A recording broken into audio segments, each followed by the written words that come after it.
everybody. Happy Saturday night or Sunday, wherever you guys are in the world. I was just noticing that there's not really anyone on YouTube today, and I've got an hour free. Hey, Dom. Nice to see you. I've got an hour free with my kids occupied, and I thought I might as well just hop on and have a chat, an informal chat about why I think Rick Allen is a forensic unicorn. I am going to do the full presentation with lots more info.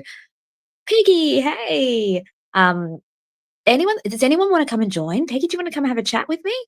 You're welcome to. I'm happy to share the link, but I was just going to have an informal chat about why I think Rick Allen is unlike the other adult onset offenders. Hey, Shibby, how are you? You can join too. Do you want to come have a chat? Anyone want to have a chat with me? Because I'm just doing this as a totally unstructured chat today. I am working on the more detailed presentation around this, where I will go into each of the cases that people raise when they talk about adult offenders and adult onset offenders or people who are arrested later in life and compare them to Rick Allen. But today I'm just gonna chat about it informally, no structure, just lots of me just rambling. I'm gonna see if I can share the link. I'm just on my phone today, not on my computer. So give me a second. I'm gonna see, how do I share the link from my phone? I'm not sure. Gonna see if one of you guys wanted to join me, but I don't know how to do it. Oh, it's annoying. Why can't I do it? Nope. Oops. Oh dear. Oh, I thought I'd lost it. No, I don't know how to do it. Guys, I would have done it otherwise to see if anyone wanted to join, but oh wait. Here we go, invite guests. Okay. Here we go. There's the link. If anyone wants to come and have a chat with me, totally informal. But I could see that there was nothing going on in the YouTube Delphi space right now. So I was like, I wanted to have a chat and just chill out. So yeah, come on, Shibi, you come up here. Come and have a chat with me. Yeah, I guess ever since I've talked about this concept of the forensic unicorn, so many people will come back with different offenders that they think are equivalent to Rick, or that Rick's equivalent to. The first one, yes, you can, Peggy, of course. Actually, I'm a little bit tired too. I woke up at like 12 o'clock today, which is so rare for me. But the boys weren't with me, so I sort of thought, well, I may as well just make the best of it. And even now, you can probably tell, like, I'm not super excitable. I'm just like, meh. Okay, Shibby, you're going to come join me. But yeah, I don't know. I think it's just a bit burnt out at the moment. Definitely the countdown to Christmas and having a bit of a break. I can't wait. So, yeah, the first name that almost always comes up is BTK. And you can probably hear the eye roll in my voice. And I'm not eye rolling people in particular, but I'm eye rolling the argument of Rick Allen being like BTK. It's so annoying. I've done a whole video on it from way back before I was even advocating for Rick, but just talking about the case during the trial. And does anyone in the chat want to tell me why Rick Allen and BTK are nothing alike? It's quiz time here. But I mean, what do you guys think? Why is Rick Allen nothing like BTK? Oh, Dom, I'm sorry as well. Yeah, you've been tired too. Yeah, I wonder if there's something in the air. I definitely feel like there's this sort of sequence of like, I'm like really hyper, and then I'm like, meh, and then I kind of build back up again, and yeah, low energy at the moment, definitely. You know what? What we'll do is, to make it fun, because Shibby always makes it quite fun. When he comes in, we'll do question and answer quiz with him about why Rick Allen isn't like different offenders. That'll be fun. And Shibby, you can definitely do some tongue in cheek answers as well. You can do some of your Boss McClelland type answers if you like, because that makes it a bit fun.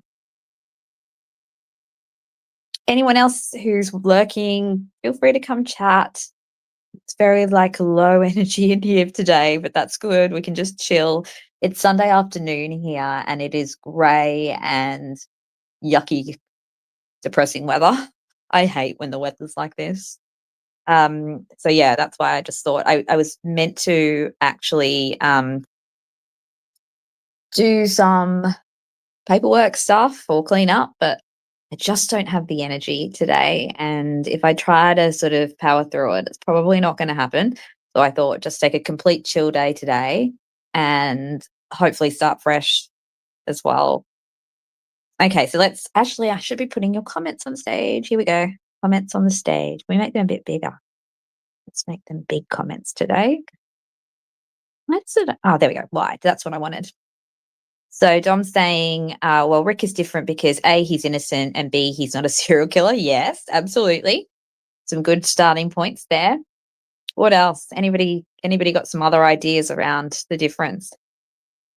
Yes, Peggy, spot on. Submissive personality, unlike BTK. Yeah, like whenever you look at any of these other offenders that people raise, you notice that they have pre-existing indicators that meet the profile more, I suppose. So, yeah, I mean, again, I'm going to dig into the specifics of each offender when I do the full presentation or presentations, because I'm probably going to have multiple because there's so many different adult onset offenders that people raise. But yeah, I mean, each and every one of them has some indicators earlier in life. They don't just suddenly start expressing deviance at the age of 40 plus. So BTK, yes, he was able to hide it quite well. Clearly, he evaded justice for many, many years. But first of all, his first crime was in his 20s, which is consistent with most serial killers. Secondly, he didn't stop at one crime. Now, I know people could say, well, Rick's been stopped now because he's been arrested and captured. Well, yeah, but he wasn't arrested and captured for 5 years. So why didn't he reoffend? If he's the sort of sadistic killer that, again, people make him out to be when they compare him to BTK, then why did he just lay and rest for like 5 years when he'd got away? He'd got away with murder in daylight, if we're to believe that he's guilty, which obviously I don't. So yeah, that's inconsistent. Actually, I'm going to look that up. These are the sorts of questions I love asking ChatGPT. Like, what is the longest time frame between two cases? Oh, not two cases. Two, I guess, murder events in a serial killer. Oh, Shibi's here. Let's add him to the stage. Hey, Shibi. Ooh. You're here. Yes, I am. Hello. Hello. Okay, I had to mute my YouTube. What's Yeah. up? Oh, we're gonna quiz you. Did you hear what the plan is once you're No, up here? no, no. I Okay. had my glasses weren't clean. My Bluetooth wasn't connected. I didn't. I was Oh, had everything off. I was like just laying on my bed meditating, and I saw it on my phone. So you caught me way off guard. So I'm here. What's up? okay, cool. Yeah, I know I wasn't planning on doing anything. Well, I had initially planned to do the forensic unicorn one today, but I'm just tired and I just didn't have time to get it all prepped. So I thought though that no one was talking online today and I was bored. So No. I thought I'd just yeah. So this is just a very chill session. You can even tell from my voice it's like slow and quiet, which is unusual for me. You don't sound slow. I'm just kidding. Oh, I thought I do. Compared to Halloween, like when I listened to that one back, I was like, like just Yeah, yeah. very chatty. So what we're going to do is we're going to ask you to answer some quiz Oh, questions. whoa! Already? Oh my gosh. Yeah, you don't get to have a rest Oh, when you come on my shit. channel. That's probably better off because like I was almost half asleep 5 minutes ago. So and my Yeah. Bluetooth, Well, I was listening on my Bluetooth, but I had it hooked up to my other computer that I don't use for this. And then the last few minutes I've been trying to listen on my iPhone without my headset, like as I was setting all this up. So it was like on yeah. speaker. And, so I kind of heard you, but I didn't. So okay, go. I'm ready. Well, we thought, like, you know how usually on Sundays we do funny stuff? Yeah. So instead of having the most serious conversation about why Rick Allen is a forensic unicorn, which is coming, let's do the more satirical, silly stuff that we're good at doing together. Ooh. Uh-oh. Okay. For So, sure. um, yeah, I guess so. I'm going to ask you, why Rick Allen is or isn't like other offenders, and you can give some funny answers. Okay, I'll help you. Well, okay. I have a feeling are we in a delay here? I don't think so. So I'll count to 3, and then you count 4, 5, 6 after. Okay. Okay, 1, 2, 3. 4, 5, 6. That wasn't bad. Okay. Sorry. I felt like it was longer. No, it seems okay. Okay. Well, let's say I hello to just everybody say hello to everybody in the chat first, Shibby.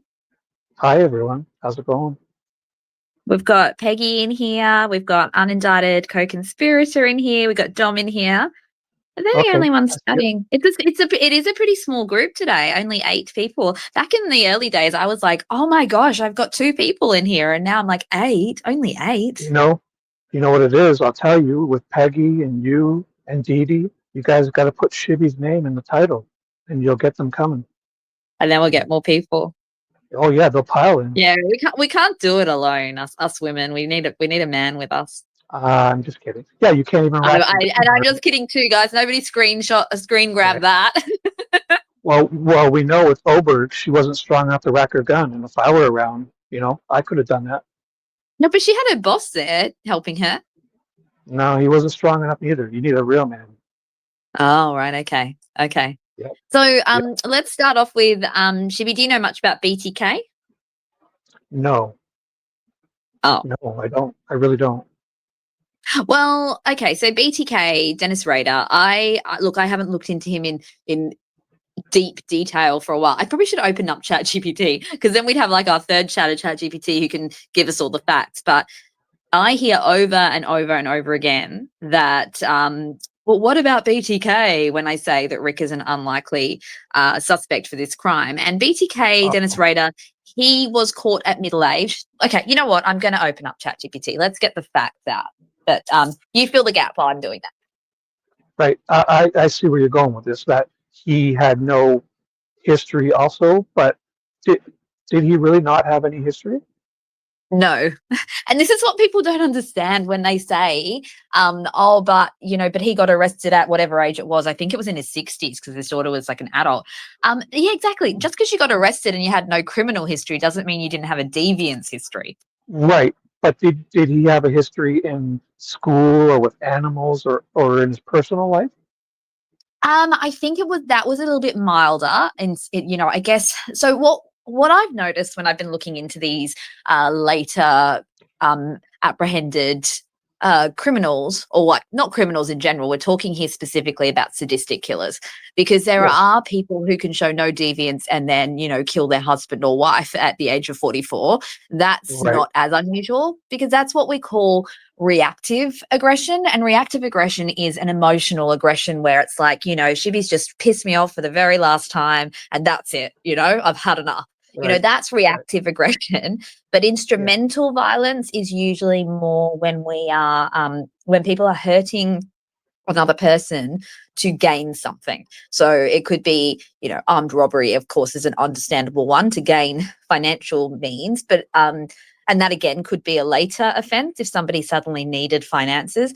But when we're talking about serial killers and sadistic killers, what do you think the gain is from those crimes, Chibi? Well, I'm not exactly sure, right? Because if you're doing the BTK guy, can you do a quick synopsis on him so I know what Yeah, I'm talking about? I'm I'm not trying even to open sure. up my computer, and it's bloody jammed. I've got that spinning circle. But I guess Uh, what I'm saying is the instrumental in serial killers and sadism is they get pleasure out of harming someone else, out of having control, out of, right. sometimes it can be a sexual motive, right? Sadism. Yes. Right. So that's an instrumental crime. I mean, you could be reactive and hurt and hate someone and hurt them and then have sadistic Mm. aspects of that murder too. But when we're looking at a crime between unrelated victims, like we're potentially looking at in the Delphi case, if we're suggesting that Rick is guilty, we know he didn't know Abby and Libby. He had no connection to them. So that can't really be a reactive crime. It's got to be then it's got to be more based on sadism, right? Oh, Shibby's muted. Yeah. There he is back. Yeah, for sure. Yeah, you don't just start this stuff. So there's going to be history. Yeah, you don't like Okay. the reactive stuff you're talking about.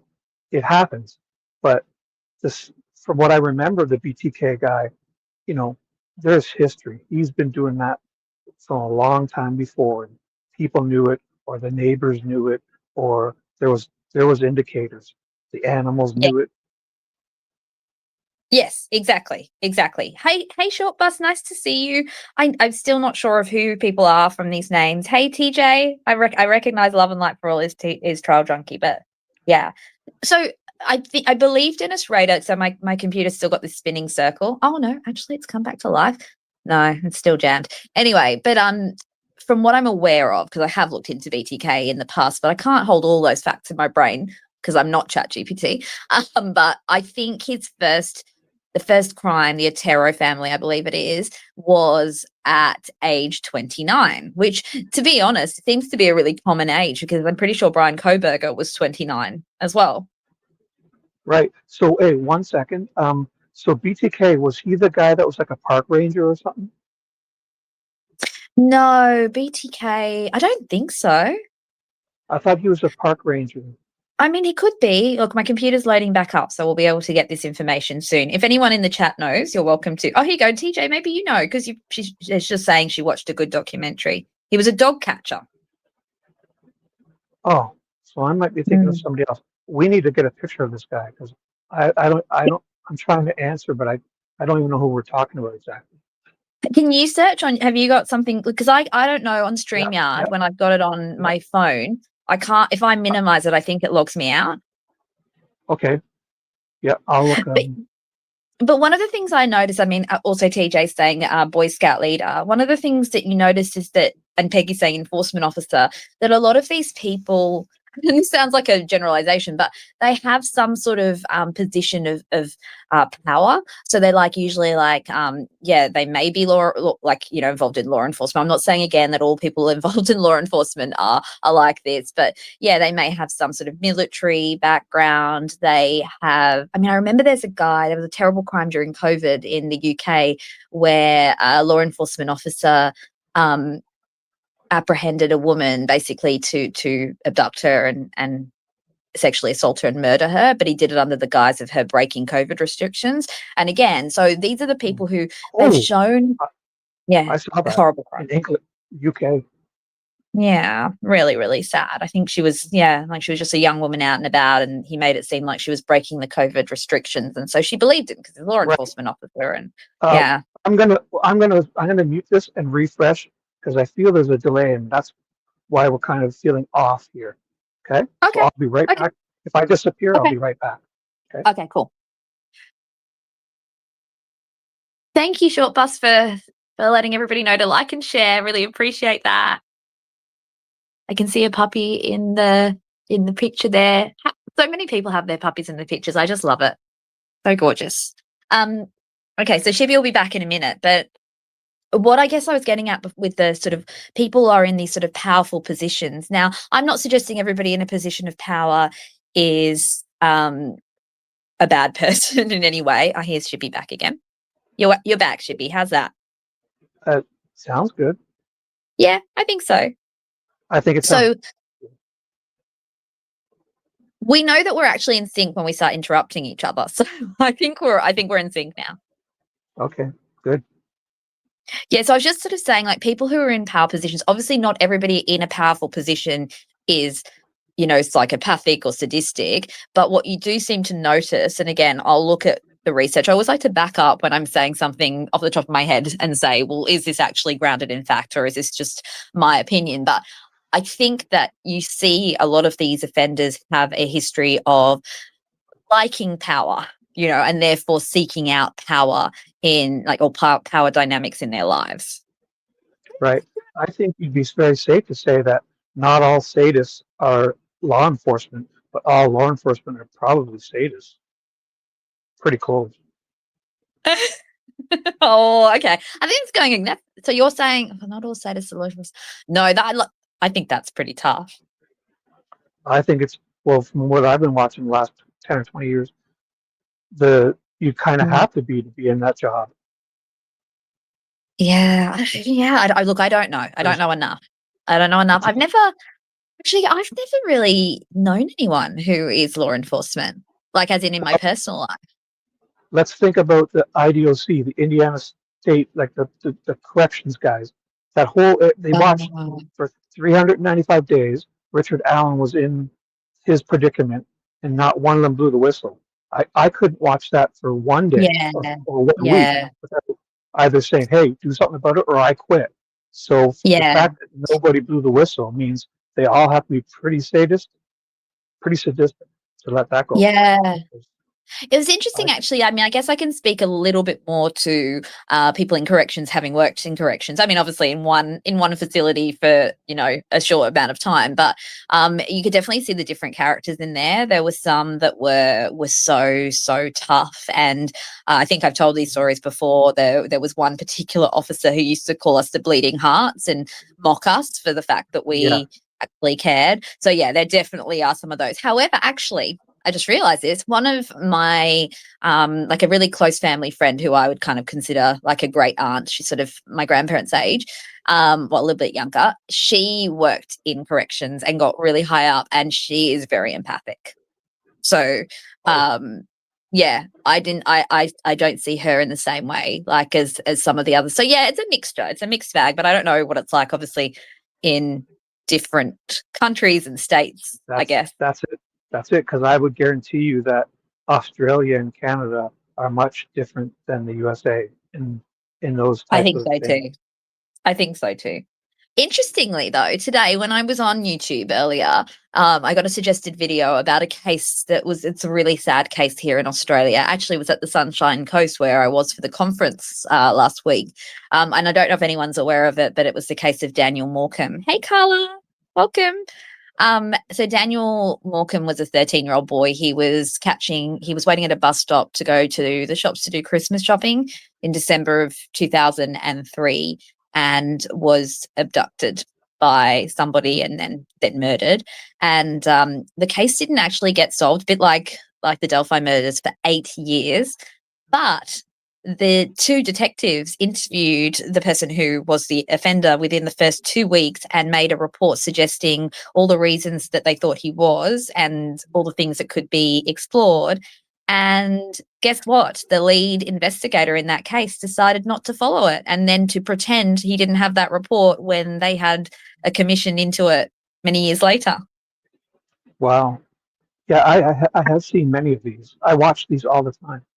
So it sounds so familiar, right? I was just like, when I was listening to it, I was like, what? Like, I knew of that case. It's a very big case here in Australia. I mean, we don't have as much crime. It's a smaller country. And so these cases, particularly of children, they are on the news for years, but a lot of them do go unsolved for years. And you just wonder now, how many times are we having these investigations where the lead investigator is I don't even know why they're blind to this information. It's like, it's kind of like what we see in Delphi, and I'm not suggesting that they were blind to Rick, but other people who we all know that were tipped in multiple times and yet never really looked into.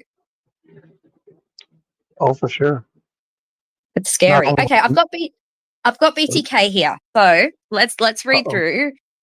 ChatGPT is I don't have BTK here, clearly. I mean, otherwise I'd be screaming. But I have ChatGPT telling me about BTK here. So we've got he's Dennis Rader. He comes from Kansas. So he was the eldest of 4 sons.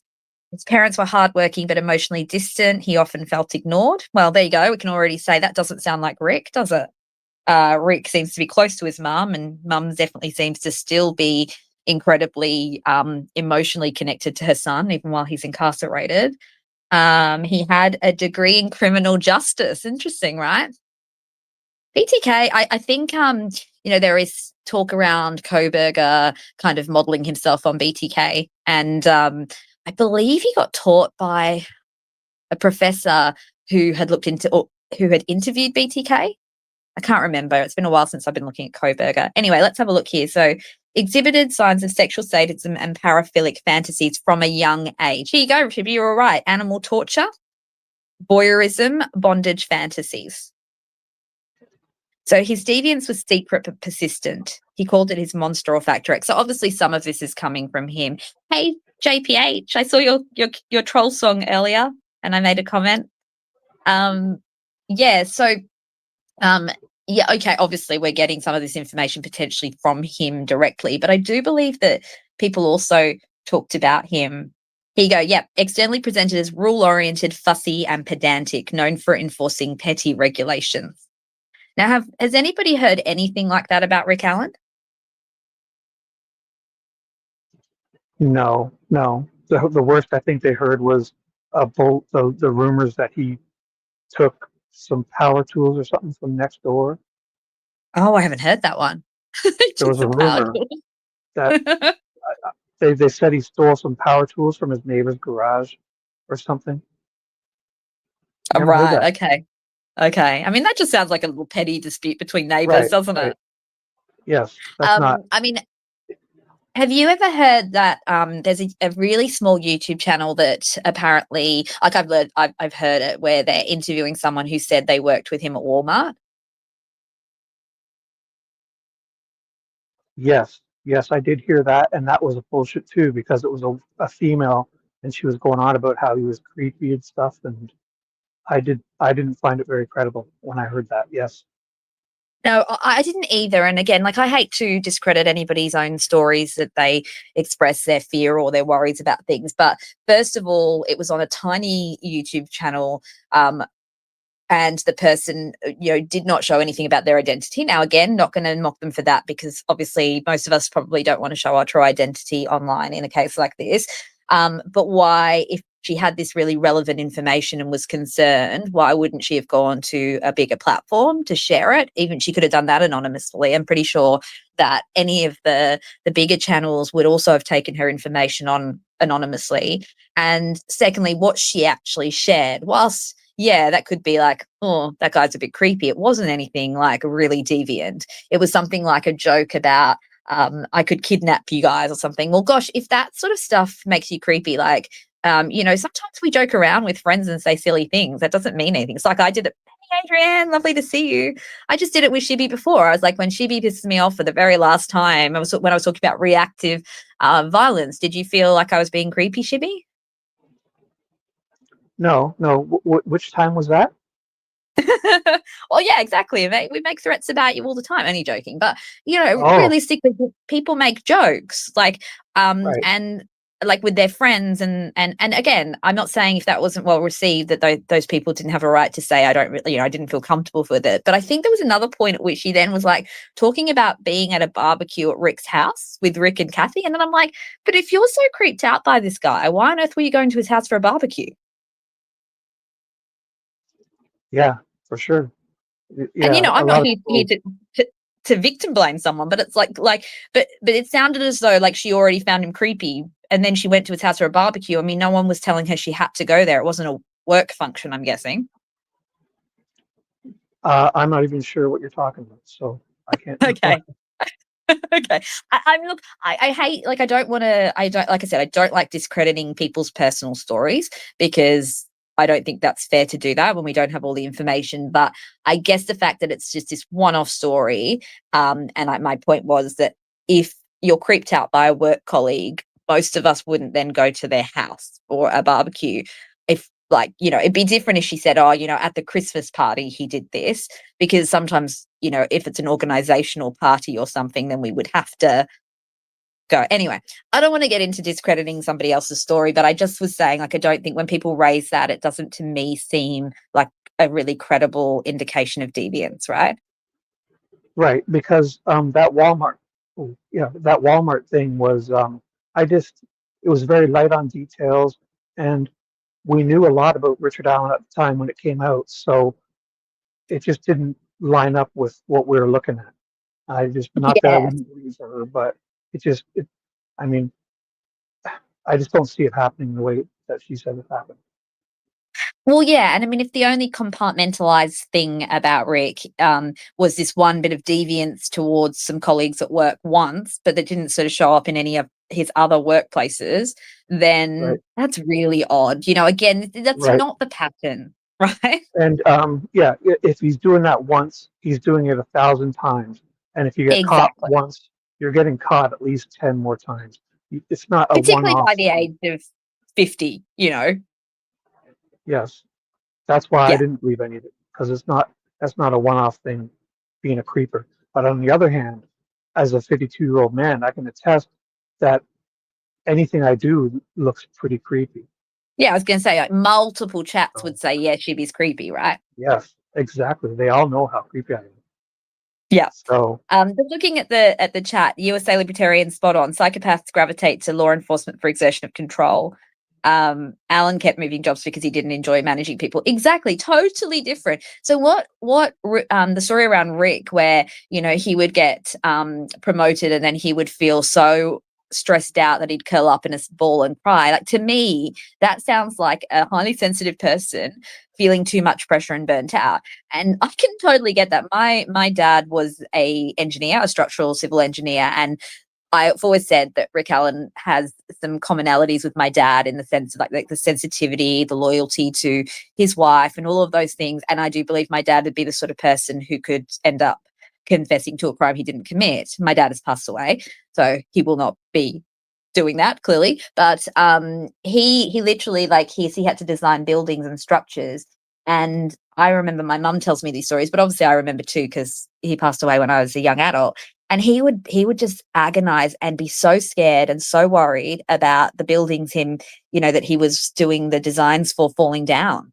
Now, there was no indication that they were going to. He was a senior structural engineer. He worked for many, many years, and yet he would worry incessantly about it, to the point where I remember at one point when I was a teenager, I was like, oh, maybe I'll study architecture. And he's like, don't do it. Don't ever do this. This is awful. You won't enjoy this work. Like, he hated his work, not because he hated what he did, but he was so stressed by it.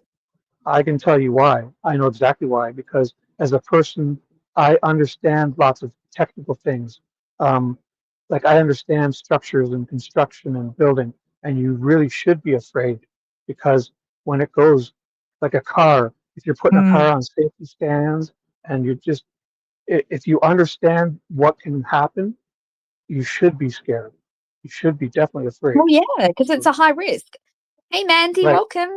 I mean, I feel this in my job. Like, I mean, I largely don't work with as many high risk clients anymore. I did probably earlier in my career, but now being a parent myself, it's like, and I work part time now because of school hours and things like that. I find that, like, I don't want to have things that feel like that heightened responsibility, because it is so stressful. And I know the times where I have clients that are high risk, it's like I can't sleep sometimes. And so, yeah, I've got to the point where I'm lucky at this point in my career, I can somewhat choose the types of clients I see. And I'll often say, no, no, no, if somebody's highly suicidal or self-harming, like, that's probably not something I can take on at the moment because of the toll it takes, right? So now, I think for Rick, he didn't like managing people because he doesn't like being mean to people. We can already tell that when he's being polite to law enforcement officers that are being completely awful to him.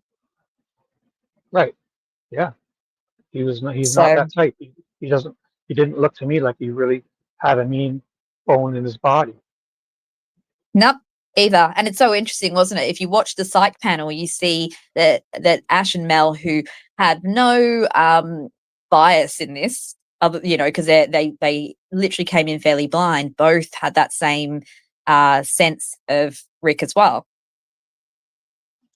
Yeah, it's good to get their perspective because they have no prejudge, like, what is that called? There's no bias Yeah, because they have no clue what they're even what who he is. So that's a great exactly. way to tell. Exactly. Um, Hi, Hebby, and hi, I'm Sarah. We got lots of our regulars coming in now. Goodness, we got 33. You were right, You know Shibby. As why? soon as you came I in, I went to my while you were talking, I went to my YouTube and put out a post and then I went and spammed everyone on Discord to come here now with this link. So Oh, hopefully, good job, Shibby. It's good to have a friend hey, like Shibby. it is great to have me. You guys should all be so lucky. Yeah, for sure.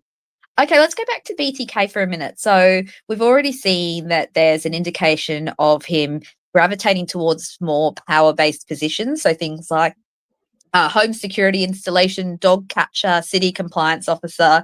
He was active in his church, served as a president of the congregation, Boy Scout leader, and then externally presented as rule-oriented, fussy, and pedantic, enforcing rules. So we can hear here that there's a pattern here of somebody who likes to be in control versus Rick Allen, who hates being in control.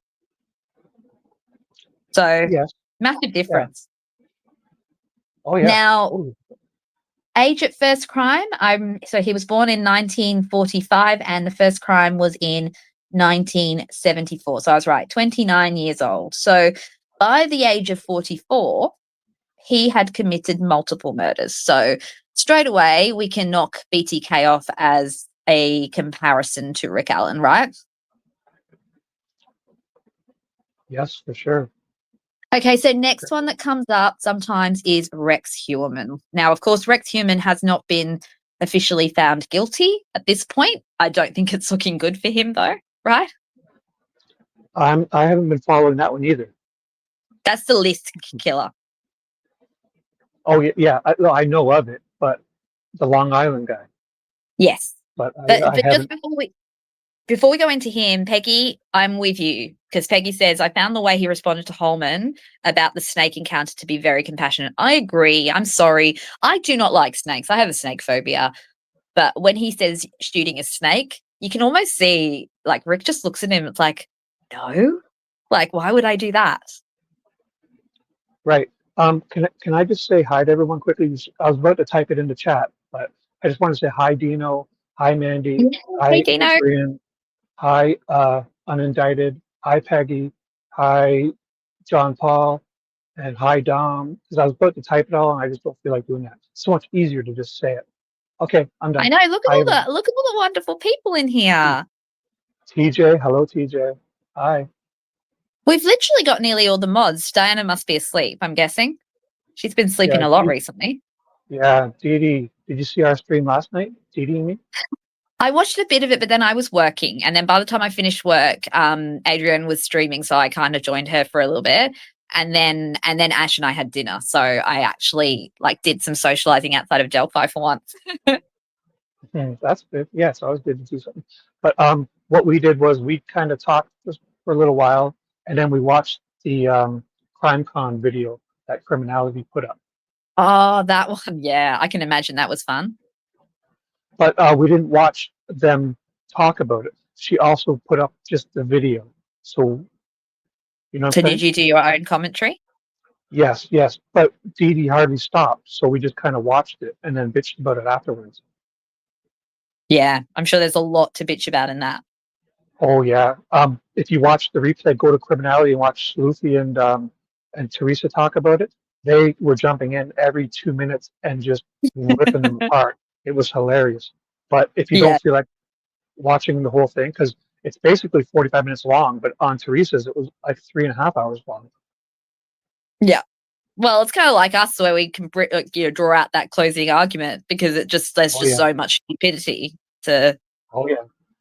like there's so many Yes. things that are just ridiculous and silly to point out. So yeah. Do you want to know the craziest thing that was said? Did you watch it?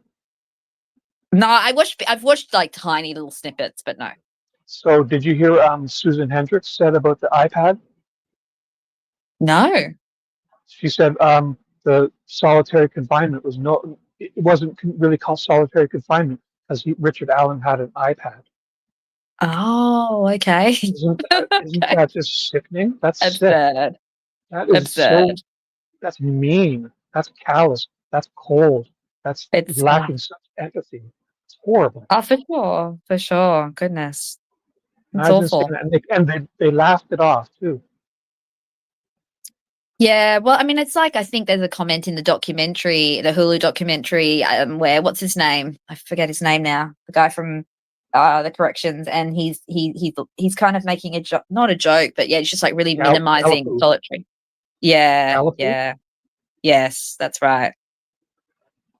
Carol's in here too, so we literally have the whole mod team in here, except for no, actually, we don't have. We still haven't made pertinent a mod, I don't think.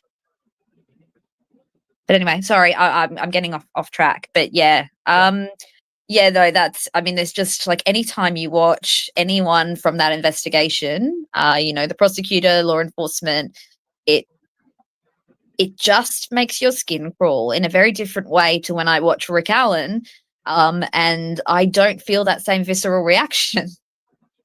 First of all, I don't see Carol in chat. Where do you see her? She's here, yeah, she's here, but you can see her anyway because you're under her bed. Yeah, I can't. I'm under her bed and I don't see her. I don't think she's here. You can't. She must be very quietly on her phone in the bed. She's not in chat. She is. She is. Well, I'm not the only one seeing her. Adrienne's seeing her. So unless both of us are imagining something. Now you can see her. Heavy seeing her. What? Oh, there she is now. Oh, maybe I wanted to. She said hi to you. Are you on top messages or something? I could be. Shit. No, I'm on StreamYard. Yeah, I got 3 chats open. Yeah. He says she said. I said he says she says. Carol says she be my love. Carol, my love, come to bed. I'm waiting. Okay, guys, get a room. Okay, so let's go to Rex Hillman. Okay, so Lisk guy. So let's see.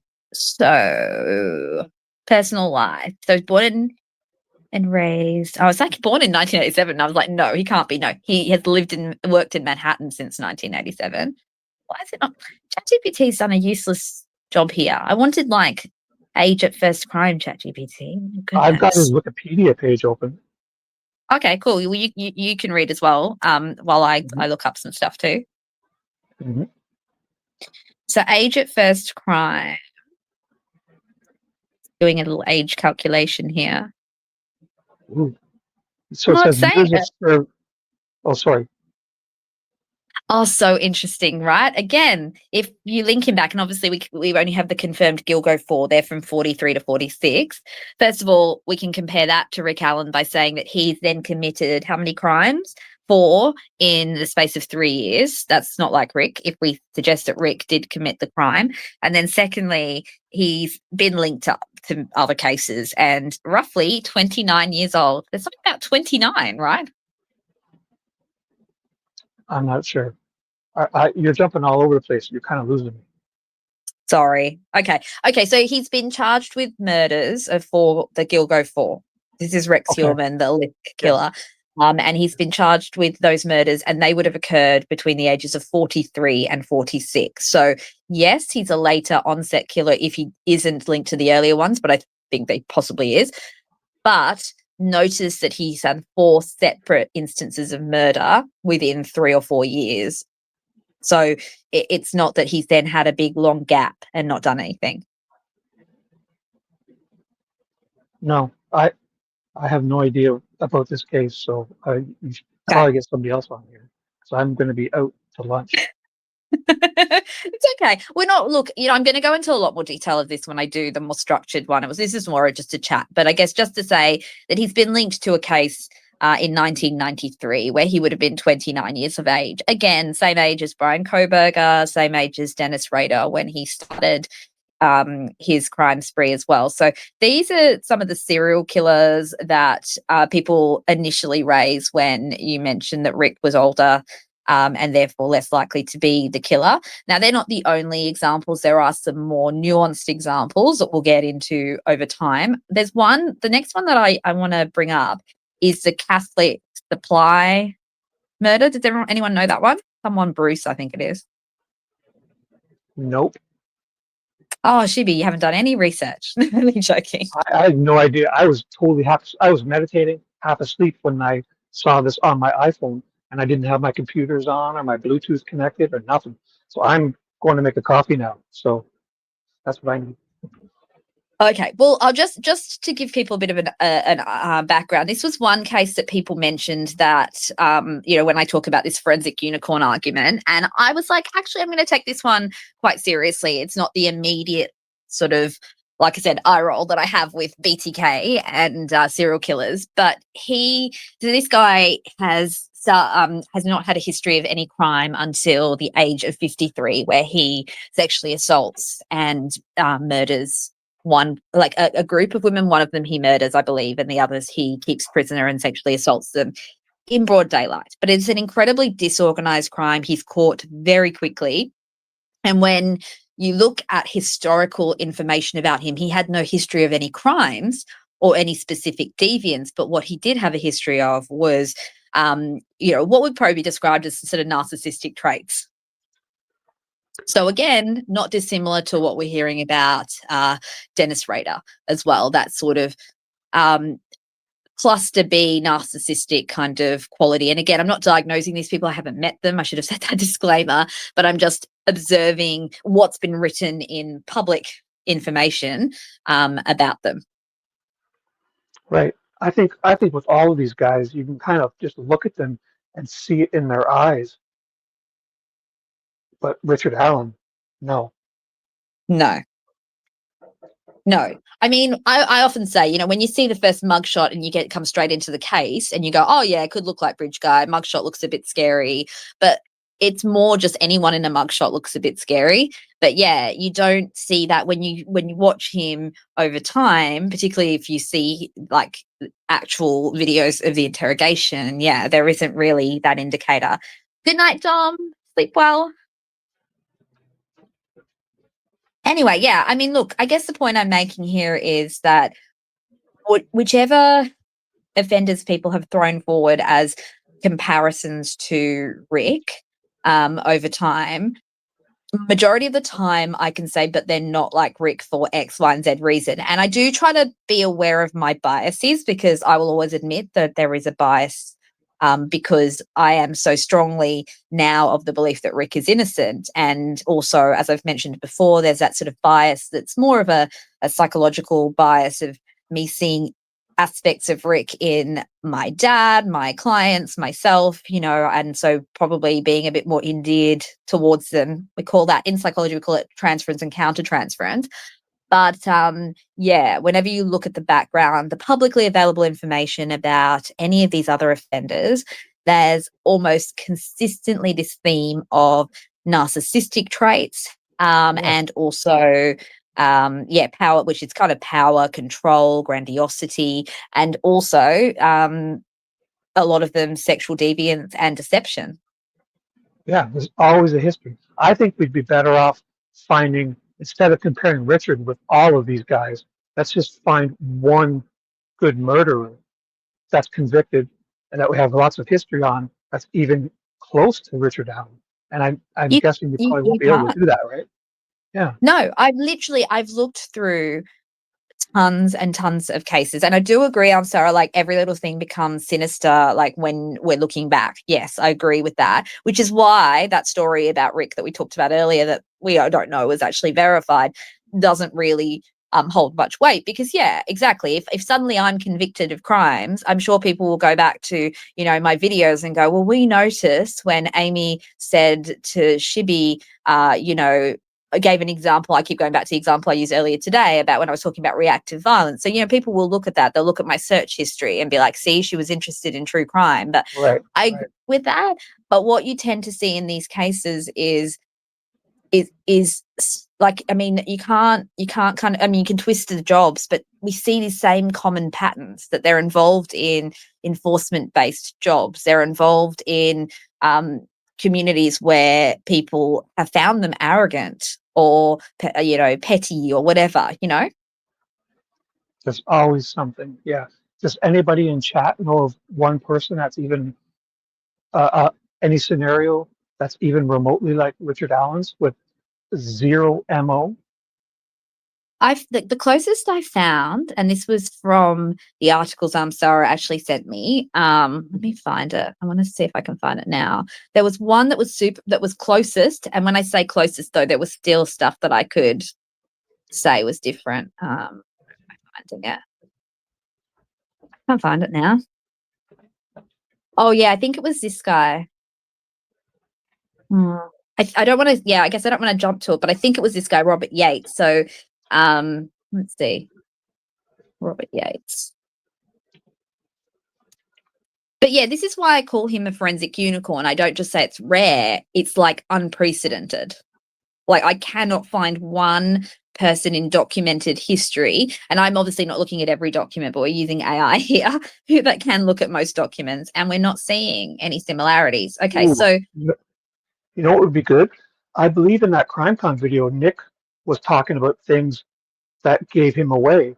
So we should see what the state oh, said about him, you know? yeah, yeah. Anything Nick says about him, I take with a pinch of salt. Right. But no, I agree with you. No, your idea. I'm not going like, oh, at your idea. I'm going No, no, at the fact that the things they say, right? no.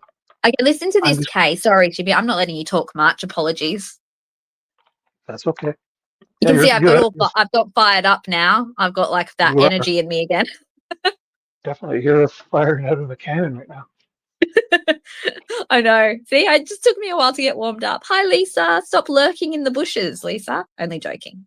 We'd love to see you. Well, I got a gigantic coffee here now, so keep talking, and in a few minutes Well, you're going to hear I'm me. going to talk because I'm going to give the background of Robert Yates so that we Go can for it. talk about him. Robert Lee I'm going to, Yates. So this is not a case I know a lot about. Yeah, you have your coffee, Shibby, but listen in, okay? yep.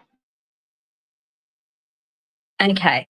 So, Peggy, in terms of like the profile I built on Rick Allen, I guess, look, it's interesting as well because when you use the term profile, people go, "Oh, profiling isn't accurate," and I know that I guess that the theoretical profiling, some of the stuff that's done by the FBI has had some criticism because it's more theoretical and not necessarily, and again, don't quote me on this, but not necessarily evidence based in the sense of, sometimes it's like they're trying to sort of find patterns, but they haven't necessarily always been able to then find statistical kind of relationships, I suppose.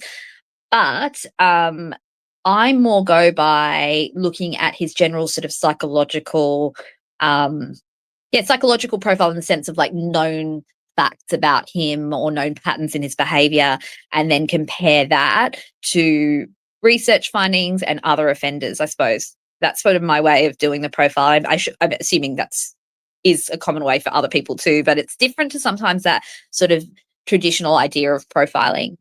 So what would I say about Rick? I would say a lot of the things I've said in the psych panel, and I've said before in the sort of psych stuff that I've written about him. To me, he presents as a highly sensitive person. He presents as somebody who is, ruminates and internalizer, really worries a lot about, his actions and doing the best he can, highly conscientious, highly loyal, and relationally sensitive. And so, that's kind of, I'm just doing that really, really quickly. But he doesn't present as somebody who's power hungry, who is petty, who is, has any real deviance essentially. But we'll go into more detail about that when we do the full on, presentation, which is why I keep postponing it, because I want it to be super detailed, and I'm becoming perfectionistic here. But let's look at Robert Lee Yates, guys. Let's listen to this case. I don't know. Does anyone in the chat know Robert Lee Yates? I didn't, but I will give you a little bit of a background on him. So he served as a USA Army National Guard, helicopter pilot, and family man with a spouse and 5 children.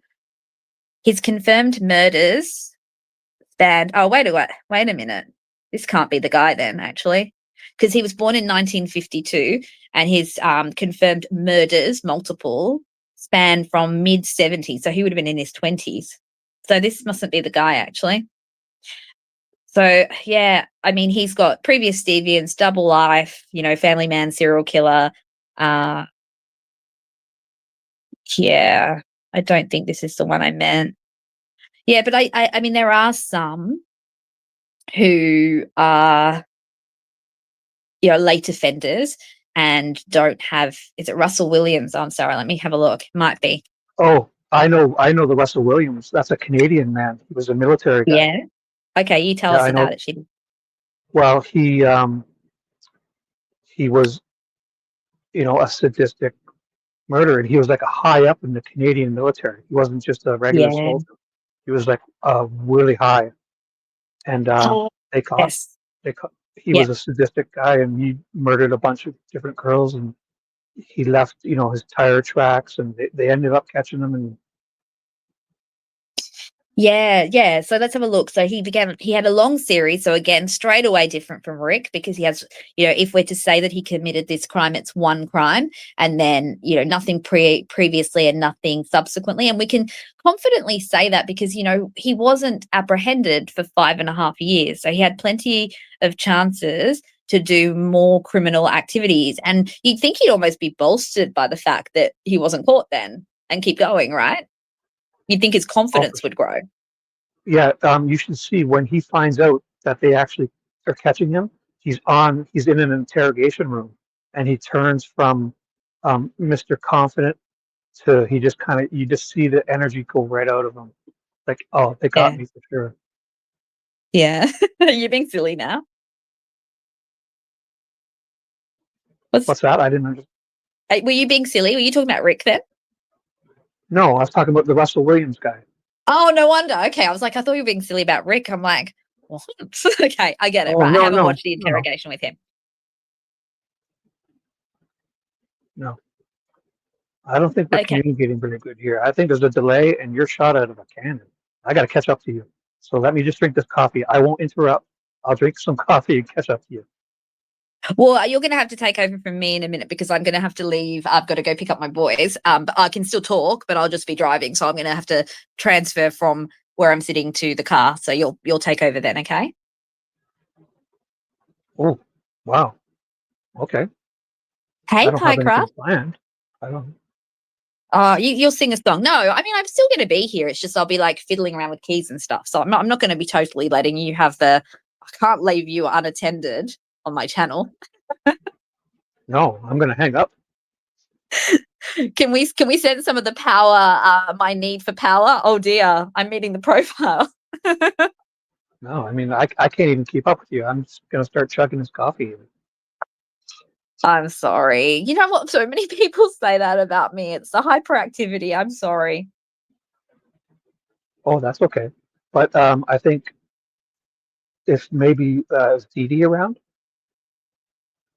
No, she's not. Don't know Hmm. where she is. No, look, we won't go for much longer anyway because we're at an hour, and I do have to go pick up the boys anyway. Okay. But let's just look at this guy because I think let's look at this one and then we'll finish up. Yeah. Yeah. I Okay. mean, I'll stay for So I 4 or 5 hours if you want. But I think we have I a know you delay will. here. Do you want to do the 1, 2, 3 again? Okay. 1, 2, 3. 4, 5, 6. Hmm. Sounded like 2 seconds to me, but we definitely have a bit of a delay. But Okay. How about I need to pause because it's me. I go too quickly. no.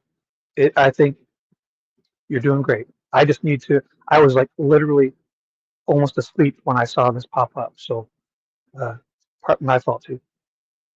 Okay. Well, so I'm sorry. It's saying if Rick is guilty, then his MO wouldn't really have allowed for further crimes, whereas Williams had plenty of freedom and opportunity to further his crimes. I mean, I guess the thing is, who do you think's trolling Peggy? Is there a troll in? I don't see any trolls in here, but I'm not really keeping up. I might be the troll because I'm just being silly. Sorry, I keep talking too much.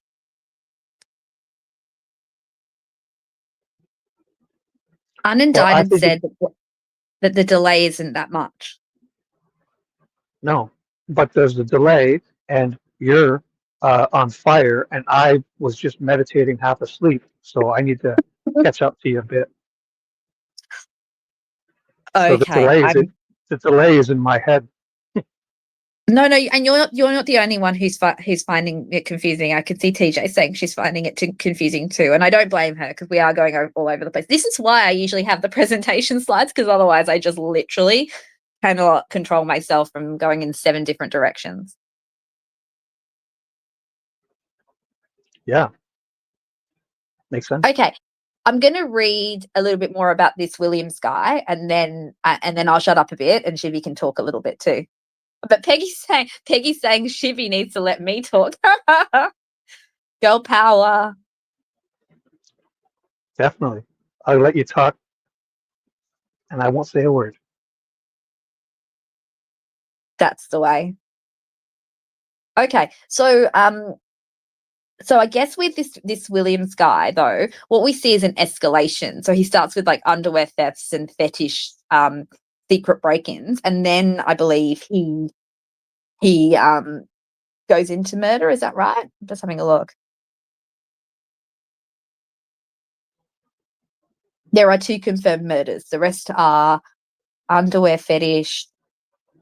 But over time, his actions grew more violent and controlling.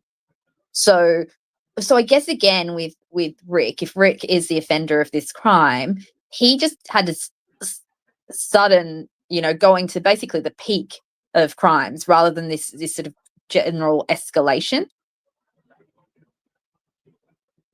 Oh, for sure. Like, are people saying that he was just out there and decided to do this, like after 44 years or whatever of nothing? Like, I can't even comprehend it. So No. Charles is in here. doesn't make sense. Charles and I will always argue this, because he says BTK is more rare. I mean, yes, BTK is rare, 100% in the sense that like he didn't get caught for a long time. But I actually think that's got less to do with BTK. I mean, well, maybe that he was very organized and clever in that regard, which is rare. But there's so many things about BTK that are so commonplace when we look at serial killers. He has all of the same old traits. It's like Bundy, Yeah. and the rare thing is just that he didn't get apprehended till a lot later. Right, but he fit the MO. He just didn't get caught. Whereas Richard didn't fit the MO. He's the exact opposite of every MO in this case. Every modus operandi or whatever that is. Exactly. He's the exact opposite of everything you'd expect this person to be. And he didn't get caught too, which is really weird in this case as well, because it would almost have been more believable if they'd arrested him back in 2017 saying, he was on the trails, the only mountain trails, etc. Because it'd be like, but the conspiracy element comes when you're like, well, if they are so certain now that it was him, why were they not certain in 2017? Right, because they want us to believe that they lost the tip in the Orion system, and that's a lie. And we all know they cleared him. And they want us to believe that they couldn't find his car 1 mile over, and they had it on video, and they have the whole DMV computer. They want us to believe they didn't search for black cars and all of that. They want us just to believe all of that. But what I believe is they did all of that. They identified his car, they identified him, his phone, and they believed he wasn't the guy, hence tip cleared. Yeah. And they also want us to believe that that Kathy Shank printed it out in 2019, but we don't even know why she did that for no reason and forgot about it and then miraculously found it in 2022. I mean, we all know the lost tip narrative is absolutely ludicrous and unbelievable, and something that anyone should take seriously.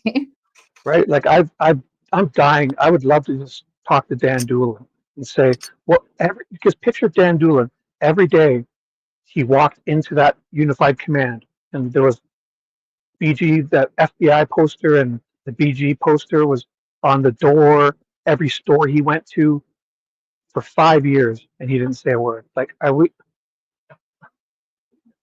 Yep. And then when we include into it that Jerry Holman's name is also on that tip sheet. So, yeah, I mean, the lost tip narrative, if anything is going to sell you on the police corruption in this case, or allegedly, that's got to. I mean, there is no. Yes. Incompetence is, yes, look, we can call it incompetence, but, it to me, it goes further than that. But yeah, no, for sure. The corruption is the cover up of the incompetence. Oh yes, the incompetence. Yeah, but the thing is, I don't, because I guess it's not incompetence. If they had cleared him, it wouldn't be incompetent then, would it? Because it would be like, right, well, they cleared him, therefore they didn't care that his car was there, or that he looked like that, or whatever. You know what I mean?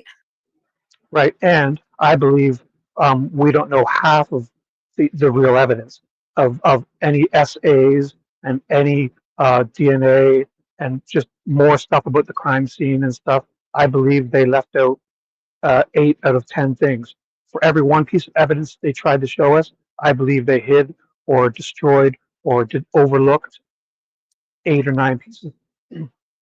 For sure. Like the more I learn about some of like the digital evidence, the more I see that there are so many other holes that are missing, which I kind of already thought. Like when you look at the digital evidence and you go, this is all they had from Libby's phone? Like, really?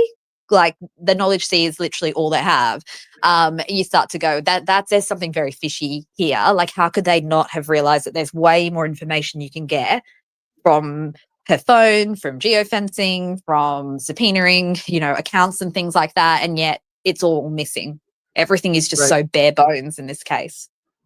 One thing I can't stop thinking about is the branches. So let's picture them. They're at the crime Yeah. scene and they remove these branches. So let's forget Odin. If they don't believe it's Odin, if they believe it's hidden there, if they believe it's staging to misdirect, whatever they believe, any scenario, the killer touched those. They picked those and they threw them off and they didn't collect them. That to me suggests that these branches were maybe, you know, much more involved, used to hit them, Yeah. used to maybe be inserted somewhere. I don't want to be crude, but that's I know. happened Yeah. before. Yeah. And, I believe there's much, much, much more involved with these branches because why else would they cover them up? Because that's what it is, a Yeah. cover up. Yeah. To say I'm they going to didn't leave you for collect one them, second, Shibi. Keep talking about the branches. I'm just going to say goodbye to some people, and so I'm going to mute myself, and I'll be back in a minute. okie doke. Yeah, like I can't stop thinking about that with those branches. So let's picture them. They walk up, they find the girls, they investigate the crime scene for a day or two, and then okay, let's move these branches. Let's move these branches that the killer placed and touched. Let's move them off the girls and take the girls and just leave. I mean, to me, that suggests that these branches were much more involved and they're literally covering it up. Yeah, and I mean, I think I can see Sarah's point of that, we don't see anything in the autopsy around, sexual assault or forced trauma. Sorry, banging doors behind me and echo. But I think the thing is that I think that those branches could still have had some sort of biological evidence on them, even if it's from the perpetrator. I mean, did the perpetrator, as they were carrying those branches, did they actually injure themselves on the branches, I suppose? Right, right. Like Somebody who imagine if does you're this, carrying a yeah, big tree limb, you could actually, graze your own body, and that could be DNA evidence. right. Yeah, scraping, not blood, but I mean anything, saliva. Um, you know, he most likely Also, cut himself too. I just had a thought too, because they said the girls didn't have defensive wounds, but I mean, what's to say that one of the girls? I mean, I truly believe Libby was a firecracker, and I mean, what's to tell us that she didn't pick up a branch and try to hit someone?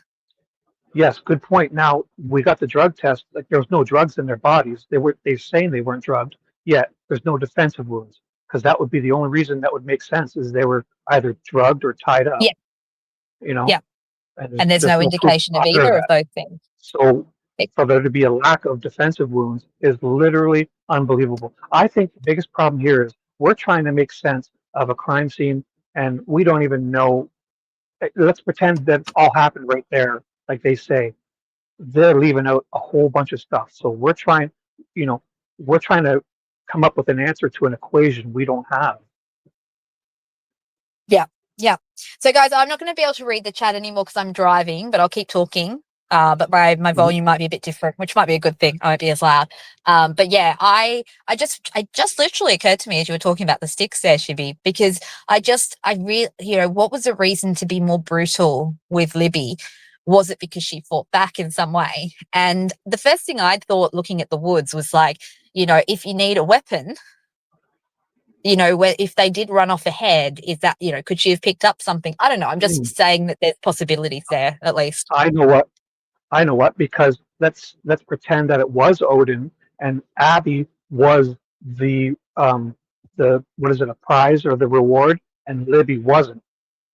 So one of them, Yeah. like that what's that lawyer that quit or that got Lovato? He said one of them was murdered and one was a ritual. Yeah, that makes sense, doesn't it? I mean, yeah, there's definitely major differences between how the girls were approached. So, yeah, whether it's to do with the ritual element, whether it's to do with there being motive and a particular grievance towards one of the girls rather than the other, whether it's to do with one of But the girls being protected in a sense, and obviously I'm saying that in quotation marks because it's not protecting them to kill them, but whether they treated Abby with more care in a sense because of some other connection. I don't know. I mean, again, this is the stuff where it's so hard because there could be so many different ways it could be interpreted. or Abby was the offering to Odin, if that's what happened, and Libby, maybe they were mad at Derek or a Yeah. drug debt or something, in Or maybe they were mad at allegedly. Libby for protecting Abby. I just always get that vibe from Yeah. Libby that she's always protecting Oh Abby. yeah. Yeah, for sure. Yeah, she was a strong girl. Libby just had that firecracker element to her, and I mean it in like the most wonderful way. Like because she's smart as anything, and that's not Right. just from my observations because of what I think she's doing in the Bridge Guy video. That's what people said about her.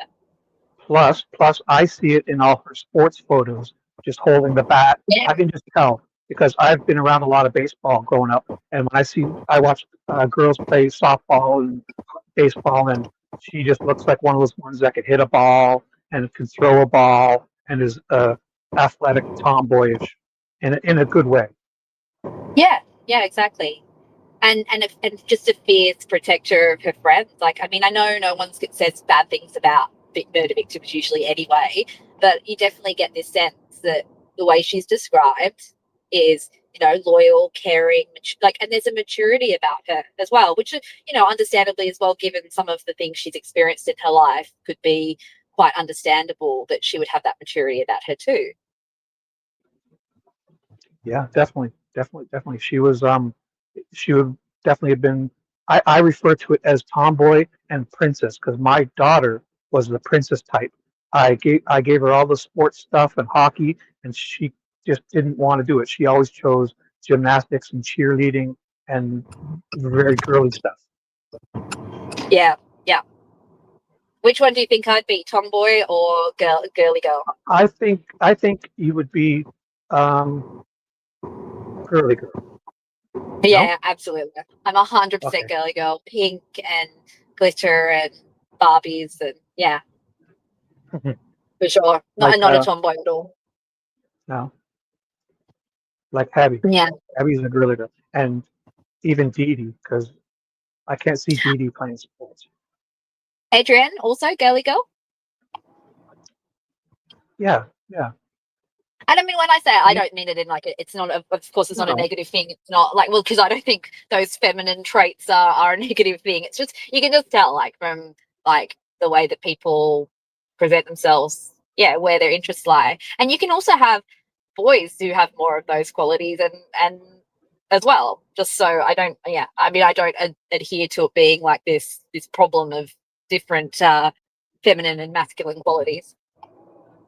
no, definitely it's not. Especially nowadays, especially up here in Canada, and I mean all over North America, that girls have much more opportunity now to get into a hockey and football and rugby and the rougher, what were used to be known as the boys stuff. So there's Yeah. lots more opportunities now. So it's a good thing. Yeah, yeah. I always say to my kids, there's no boy and girl stuff. As much as I'm saying girly girl now, like that's just what society's told us. There is no such thing as well. Right. That's only for boys or that's only for girls. So, yeah. Anyway, Right. we're Right. getting onto a topic of gender now, but yeah. I mean, I'm not going to go into any more cases now because I am actually driving. We can just keep chatting though if people want us to. There's 47 people. What? How about this? How about since we've kind of I'm catching up to you now, my caffeine is kicking in, and now you have to concentrate on the road, right? So you're kind of slowing down. Please concentrate on your driving, and I think we're going to kind of meet here in the middle. And now let's ask chat. What would the chat like to do? What would they like to do? Yeah, you read the chat because I can't read obviously because I'm driving. You I read the chat and let me know. I will read.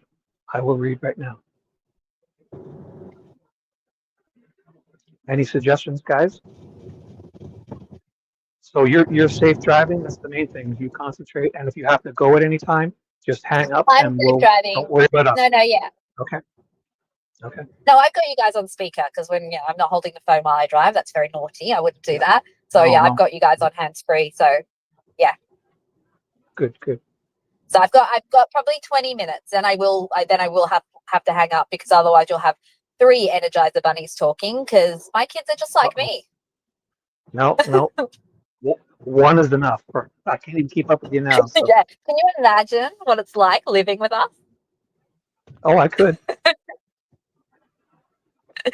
And then I you would add my just have. niece as I would. well. Oh, No. I would the just be more loudness. prepared.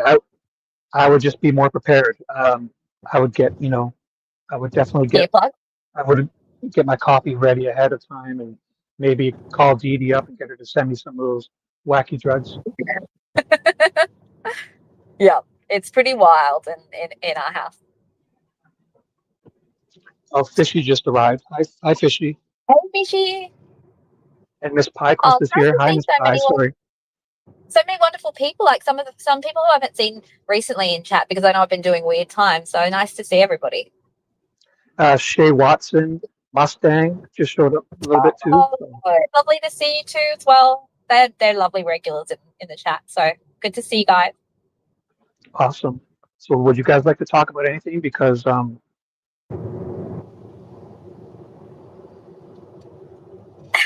one got any suggestions? No one's suggesting anything?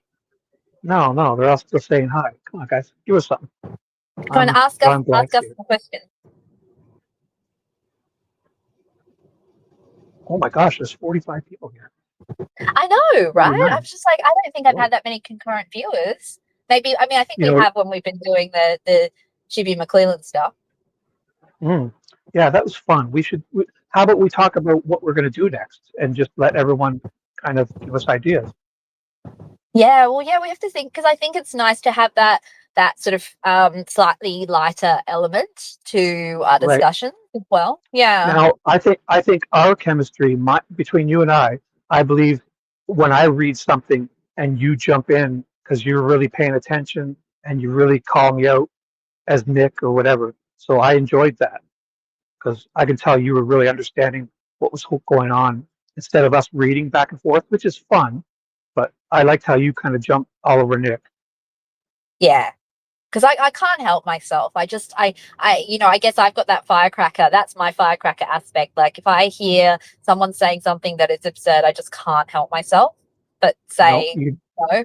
he deserves it. He deserves it.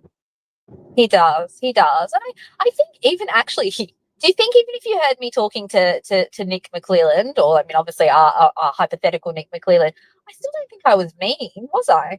No, not at all. But I mean, he says such absurd things. You rightfully Yeah. so need to address it. You can't let Yeah. somebody spam you and gaslight you. That's one thing I do well in arguments. Say I'm talking with somebody and it's an argument. Say a political argument.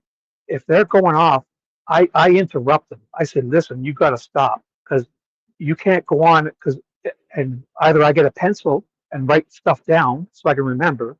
But once they start listing things off, if you don't address them, they act as if it's true. You know. Yeah. Yeah. So you Well, need to you need to cut it's people off. interesting.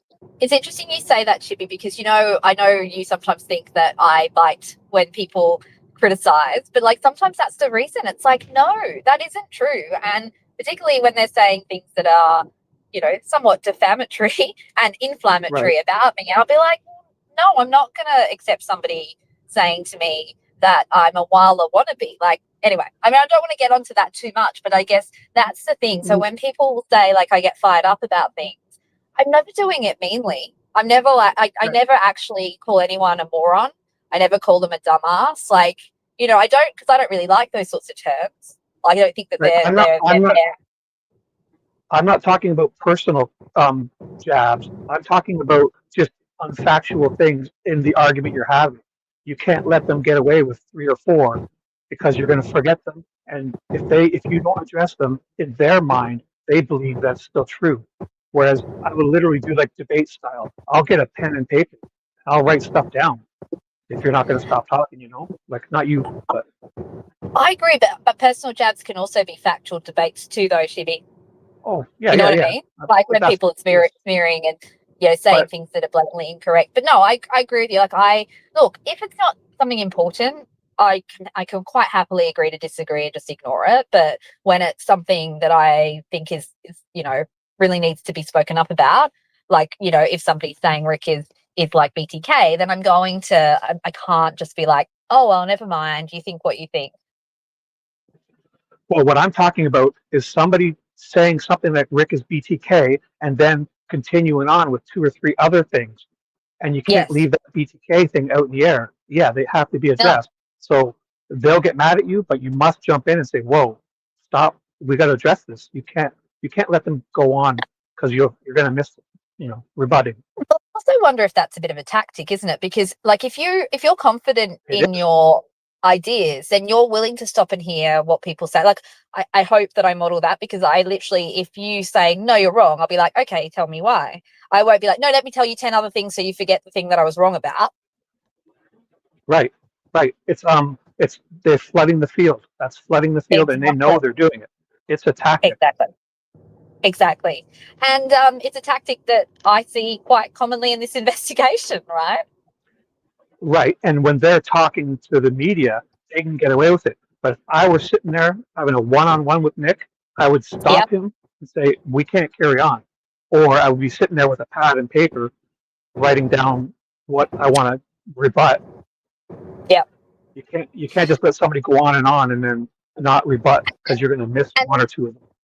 And this is exactly why people on law enforcement side of this Delphi investigation have never allowed themselves to be interviewed on the YouTube channels that are not pro prosecution. Interesting, isn't it? They've only Yeah. offered interviews to great history. Ooh, you just went all funny there. You're cutting out. Oh, sorry. Yeah, probably going in and out just because I'm driving. But yeah, I'm just saying, like, the thing with law enforcement in this case, in either the media, um, which has biases, or Amy, Amy, Amy, Amy, Amy, the last 15 seconds, we can't understand you at all.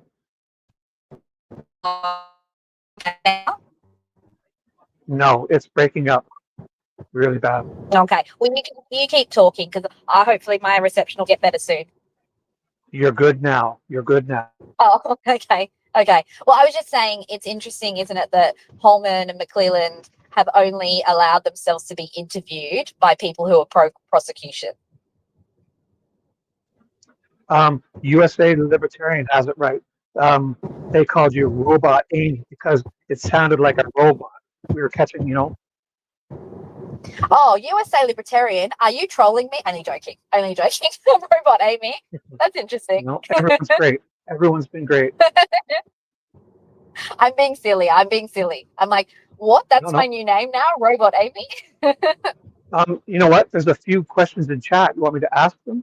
Because Okay. she's asking a few questions about have you seen two photos? You've seen two photos, correct? I'm not sure what about. Yeah, which photos?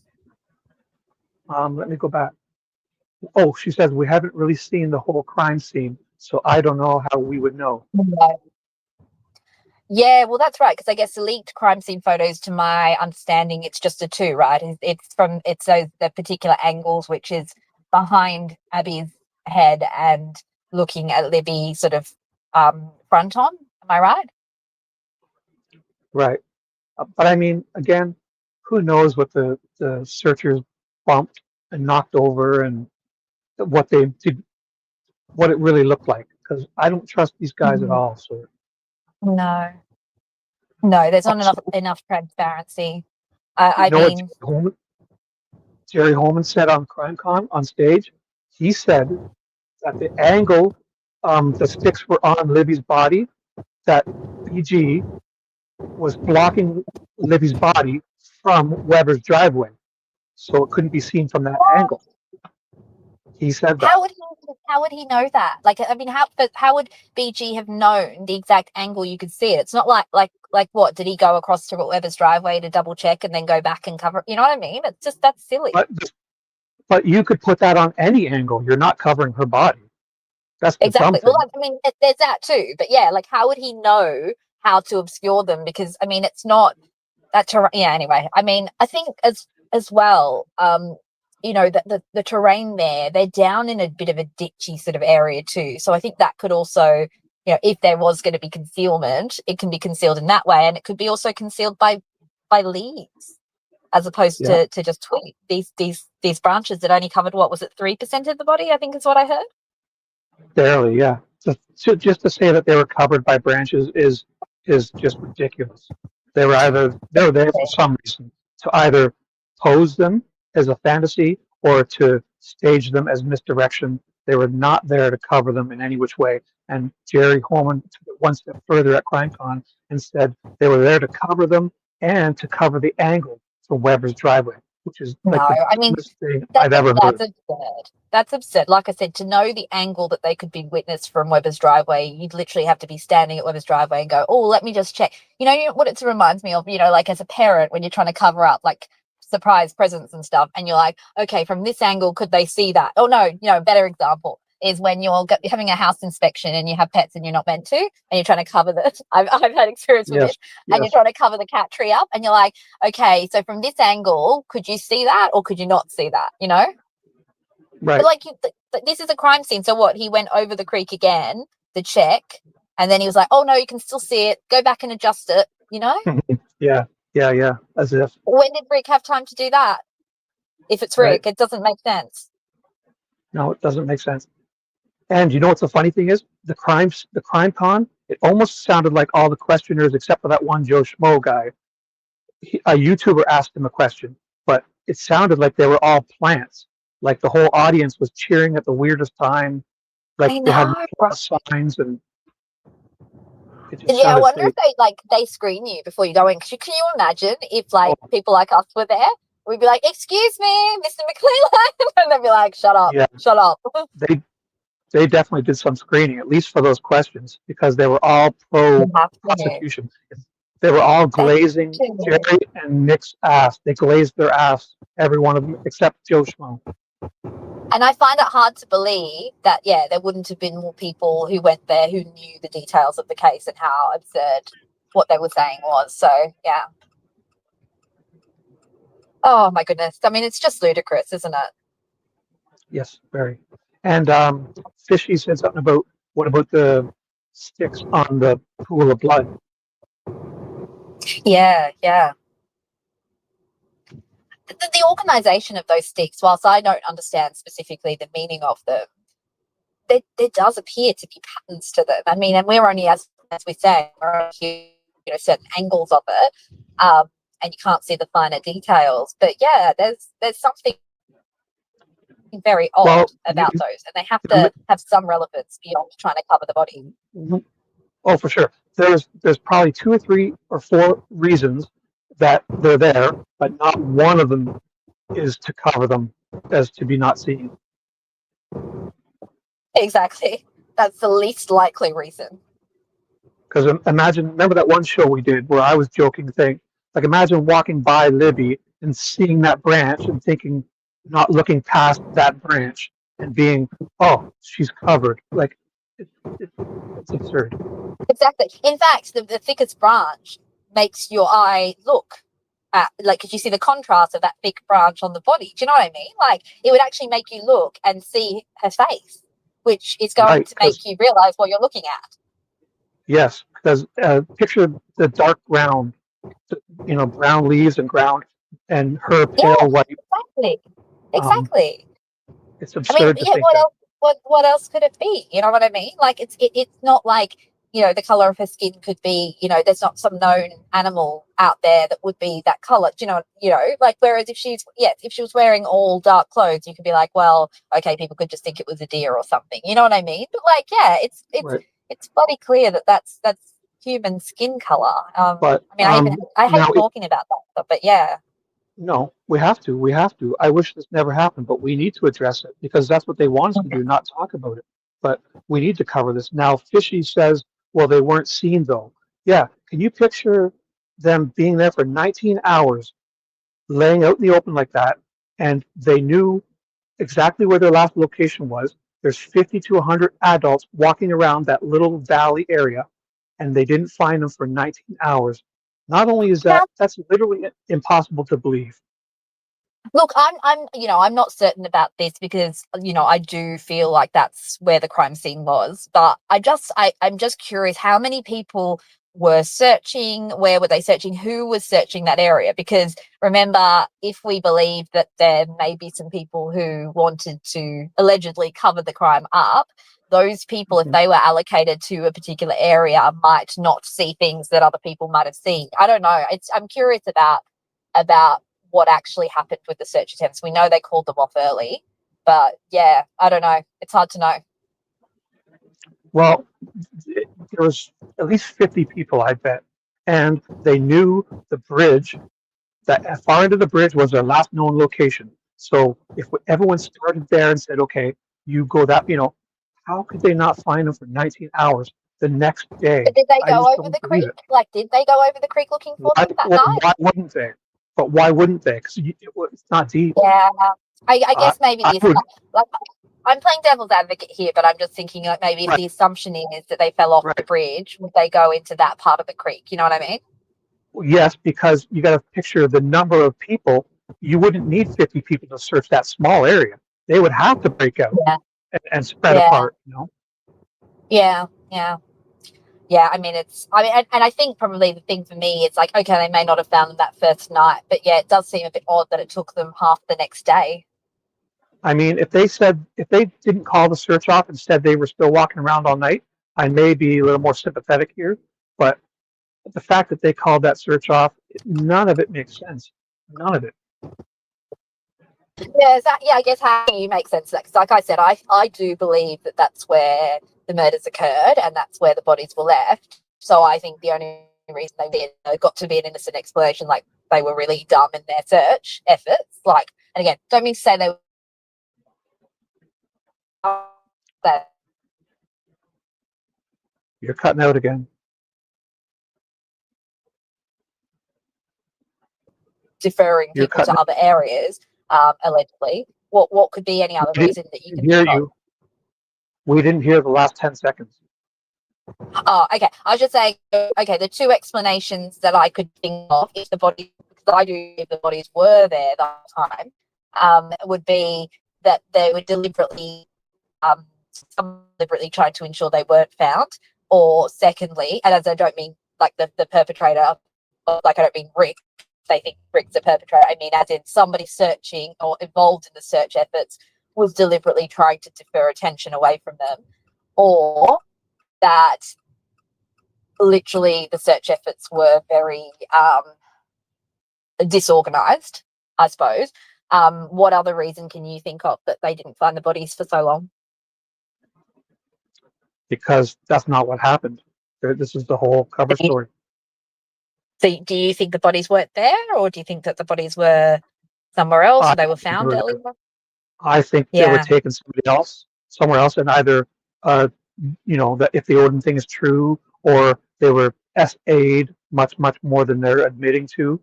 And maybe in the beginning they just didn't tell us that because the families thought it would be best. They didn't want us, they wanted to protect their dignity and as much as they could, and they just hid that, and they didn't mean it to get this far out of control. But I Mhm. believe they did. There was much, much more that happened. So I don't, my theory is that literally as soon as they tried to run, I now believe the girls tried to actually escape off down that hill as soon as they realized he was definitely a threat. I think they were caught very quickly and taken over the creek, and I do think it was a fairly quick process of yeah hurting those girls, um, but yeah, I don't know because So as a man, I can tell you, you're not. I didn't I that though, understand, but but I don't see it. I understand. I understand as a them, just the fact that they were nude at one point, both of them, is sexual in nature. But I Oh can yeah, I assure agree. you, I agree. if there was one or three guys there, there there's much, much, much more SA happening, in my opinion. Oh, I hope not. I hope those poor girls didn't suffer any more Well, than I we know mean, they did of suffer to course, some extent, of course.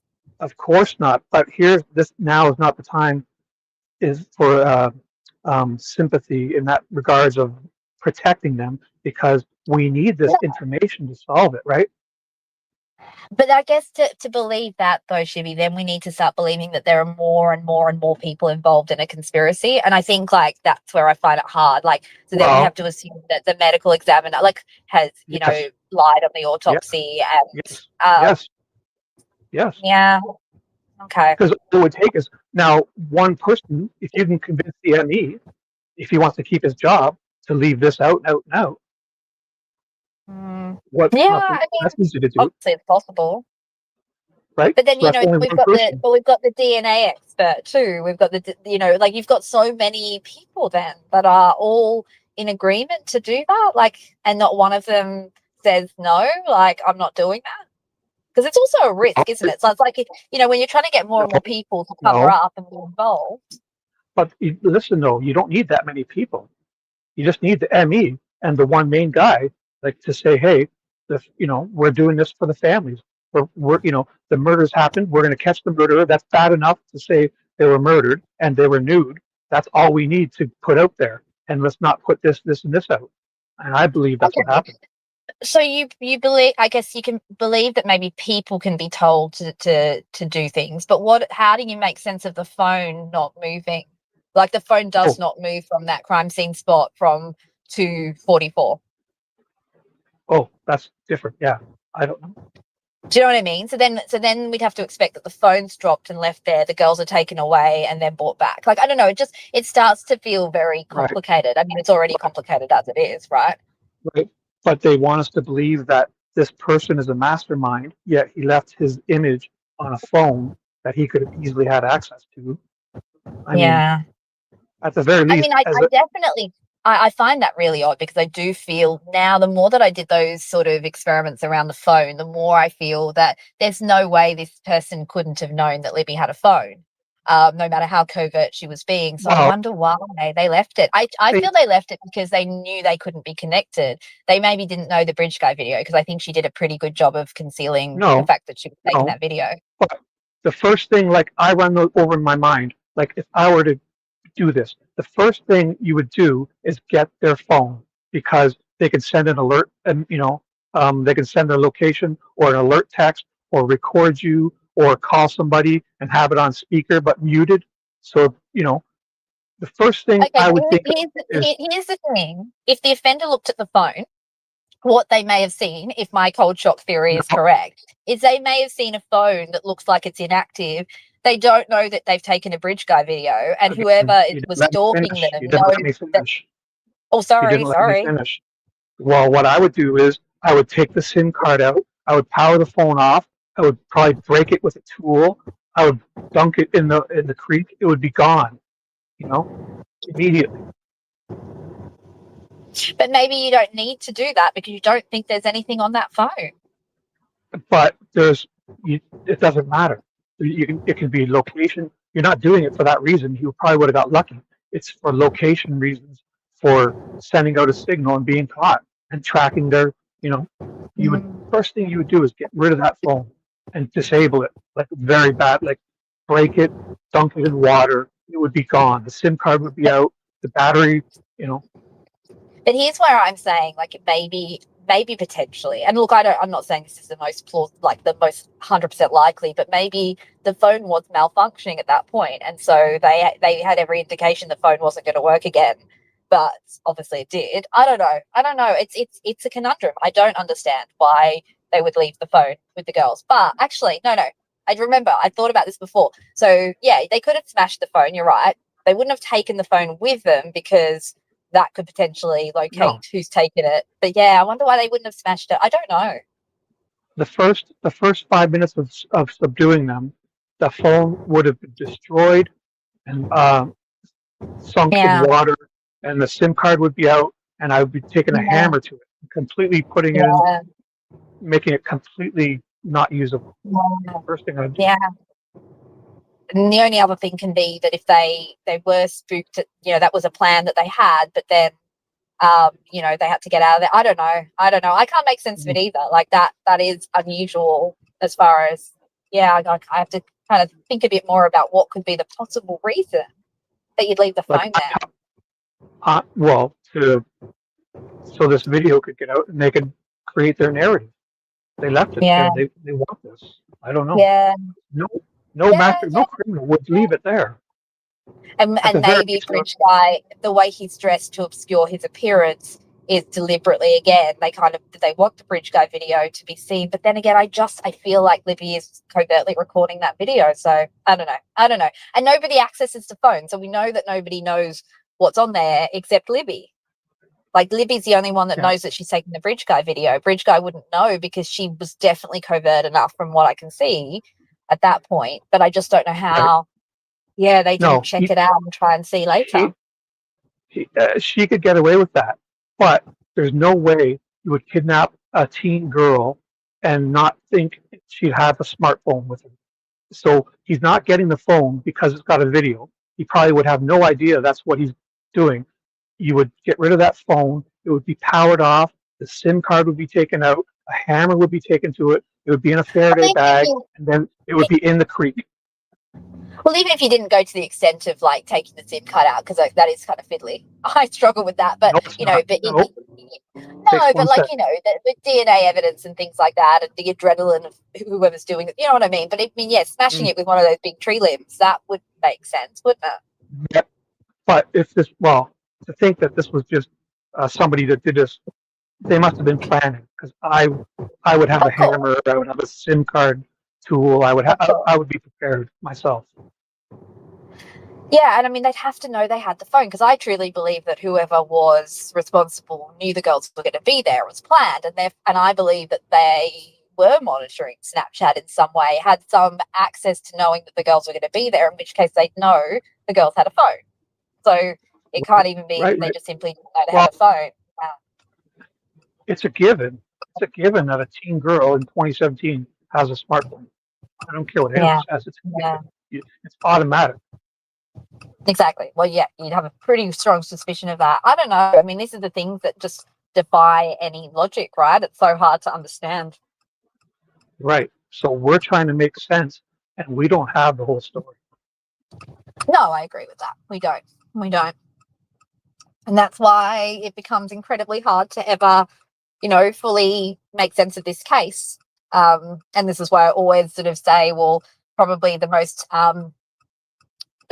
most optimistic I am is that, that the wrongful conviction can be overturned, but I'm not particularly optimistic that they'll ever get justice for those two girls. Now Peggy had a good point she said they probably had access to the iCloud. Now, Becky Patty, why did Becky Patty, I heard her say it with my own eyes and ears, I saw it. She said on Web Sleuth YouTube channel that the phone was not logged into iCloud and AT&T would not ping the phone for them. And it turns out that it was logged into iCloud and they were pinging the phone every 15 minutes. So why would she say that? Well, it's also interesting that they didn't do an extraction of the iPad. I mean, that does not make sense to me. Libby had an iPad. Why on earth did they leave that? And I can't see any evidence that they did any such thing on the iPad. And another thing is they said a week before they reset the phone. But once you log back into iCloud, it brings back all your stuff. It puts your contacts back, puts your notes back, it puts your photo stream back, it puts everything back how you had it. So I don't. And also, Google accounts and things like that. But you can't reset the Google accounts. That stuff like that. Yeah. From the cloud.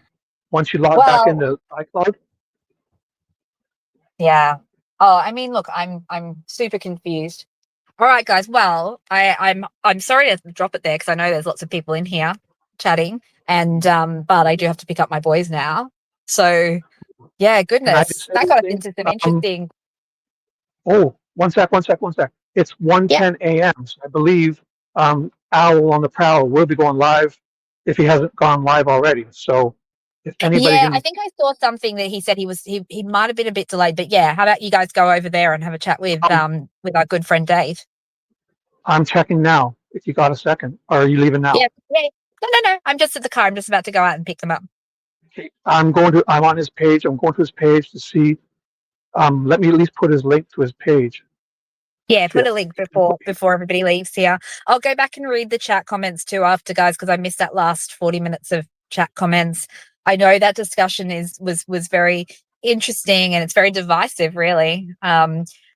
Quick disclaimer as well before we finish up. Anything that we said today is just our own speculation based on publicly available information. I always say that because it's really important that people know that we're not we're not making any allegations, we're not diagnosing people we haven't met, we're just commenting on No. publicly available information.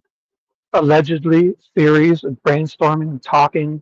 Because every time I talk about this, I think of more things that I missed Right. or forgot.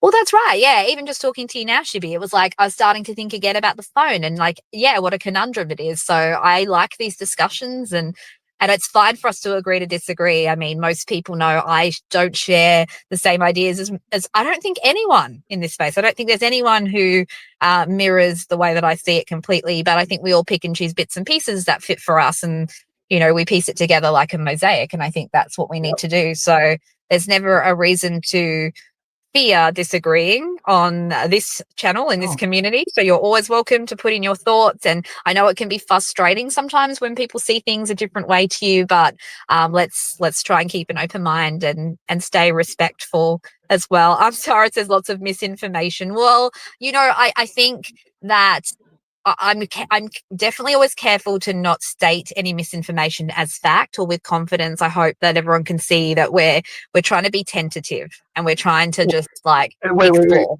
She's saying here today we said stuff that was wrong Yeah, because we were just talking theories. We weren't.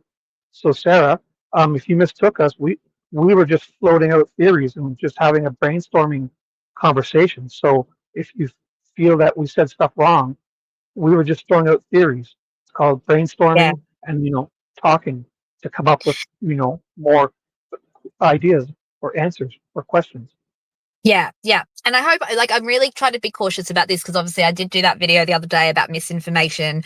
So obviously happy for people to call out if we are. I think, yeah, the difference is that if we're sort of saying factually, we're misinterpreting things that have been put out and we're factually saying, oh no, but Libby didn't, Libby didn't have an iPhone or something like that's a blatant mistruth and things like that. But yeah, I think speculation is totally Okay. fine and we're just going to be Wait, continue to be one second. open-minded. 1 second. So Sarah's Yeah. saying it was me. Yeah, sorry. Based on Odinism, all turns to be misinformation. Like, Sarah, can you point to one thing that's wrong? Because I may agree with you. If I'm wrong, I can admit when I'm wrong for sure. But we were just speculating here. Mm. Well, maybe that could be a follow-up. Like, maybe, like we haven't done any talk I about think Odinism on this channel. but, but Sarah here is having a discussion with me as if I'm stating fact. And again, we're just freeballing, Sarah. So please don't mistake what I'm saying as fact because I'm just guessing, throwing out my uneducated, it's a hypothesis, an uneducated guess. Mhm. Yeah. We're having conversations here. So if you Yeah. feel I was Yeah. wrong, I I probably don't was. no, I So, don't think that yeah, I don't think that and I think that yeah, we're like I think I'm sorry knows it's all uh, speculation. They're a friend of the channel. But I think like I think it's good to discuss this stuff and have some ideas. And I think the Odinism stuff is useful to mm, talk about and to understand more. I know I don't know enough about it. Yeah, well, Mustang, yes, I agree. I think being open to all views is important. And I'm hoping that the fact that you listen here feels like you don't think I act like I know it all, but I like to tongue in cheek call myself Miss Know It All, Miss Bang these days. well, Charles, I'm not saying anything is fact. I clearly No. stated. So if people join in late, what do you want me to do? They should go back and listen. That we started off by saying, well, we're just having a conversation here. I don't know. I have 10 different scenarios. I think this happened with this crime. and each time I think of one more. So Yeah. I'm Yeah. just throwing Well, out. I mean, yeah, and that's the disclaimer. And I think we said before, we should probably pop it just always like on the top of the screen that everything we say is speculation. And in our opinion, I don't think, well, like nobody who comes on this channel is probably ever going to be someone who is saying that, things that are clearly not factually proven are factually proven. I hope. I don't think. Yes, I hope I don't do that. I'm just as I said that I'm like yes. nobody else, but probably me. I might. Unindicted said spitballing, and Sarah, I'm not mad at you. I was just, maybe I took it as you were saying it more, um, like you were mad, but I understand. You were just Yeah, I think it constructive was the criticism. tone, It was as we perfect. often say, the tone. Yeah, yeah. But I think because everybody in the chat here, like, are all people who come here regularly. I think we're all nice, chatty people. So Well, I now, think wait, 1 second, we all 1 second. we all get heated too, Shibby. As you know, me and Shibby, we get sheet and Dee and I sometimes we gang up on you, Shibby, don't we? Wait, Sarah just threw in a bombshell. Sarah's name is Scott. I know. I noticed that when you were calling him Sarah. I was like, I'm pretty sure I'm Sarah's a male. Well, hi, Scott. I know we're just having fun here. And definitely, if anybody came late, anything I said was speculation from a guy who barely squeaked through high school. So I understand that. Yeah. Yeah. No, we are all friends here, unindicted co-conspirator. And yes, Mustang, I knew you weren't talking about me, but even if you were, I would totally appreciate it from you guys because I know that when you guys give me or us feedback in here, I think everybody is super, super fair. So I love this community for that reason because I think people are Yes. really fair here. And everybody come to Owl on the Prowl, Dave, Yes, please go because he's see going Alan Powell. Alan live. Powell is a wonderful, wonderful YouTube member who is so respectful and kind and used to watch my lives when nobody else did and is such a lovely guy. Don't you think, Shibby? Cool. I do. He's really cool. And he's He's really 65% nice. Canadian. Oh, there you go. But yeah, he's just such a nice guy, just genuine, and there's no Oh, yeah. drama surrounding him. So enjoy. No, that's okay. I'm sorry you didn't come across combative. We're all allowed to Mm, disagree. Lovely chat with everybody. Thanks, Chippy, for joining me. yes. That was really helpful. So it wasn't just me talking. I'm finally waking up now, so it's a good time to end. I can hear it. I can hear it. Okay, I better go pick up my boys. Have a lovely Okay. afternoon. Oh, well, it's a lovely afternoon for me. Have a lovely night, morning, afternoon, evening, wherever you are. Okay. Same to you. Good night. Love and light. Bye. Bye.